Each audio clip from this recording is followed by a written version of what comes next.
సుమన్ టీవీలో మీ personal and business promotions కోసం కింది నెంబర్కి కాంటాక్ట్ చేయండి.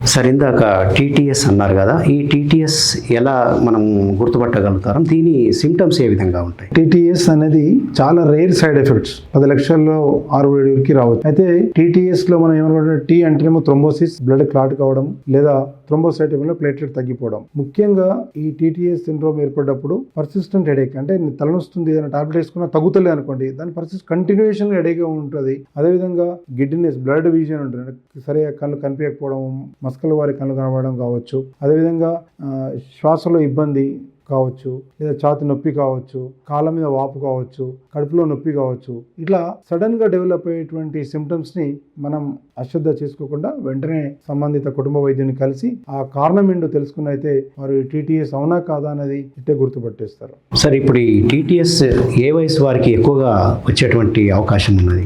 రాబర్ట్ బోన్ ఒక ఎండి పెథలజిస్ట్ ప్రకారంగా ఎవరైతే హాస్పిటల్లో చాలా రోజులు అడ్మిట్ ఉన్న వాళ్ళు ఉంటారో, ఎవరైతే ఇన్ఫెక్షన్, ఏదైనా వ్యాధిన పాడి ఇన్ఫెక్షన్గా ఉన్న వాళ్ళు ఉంటారో, ఏదైనా వాపుకు సంబంధించిన వ్యాధులలో ఉంటారో, క్యాన్సర్ వచ్చిన వాళ్ళు ఉంటారో, లేదా కాళ్ళు చేతులు పనిచేయక బెడ్ రిడెన్గా ఉంటారో, వాళ్ళకు మాత్రమే ఈ టీటీఎస్ ఇప్పుడు అంటే ఇన్ని రోజుల తర్వాత టీటీఎస్ డెవలప్ అయ్యే అవకాశం ఉందని చెప్పి వారు చెప్తున్నారు.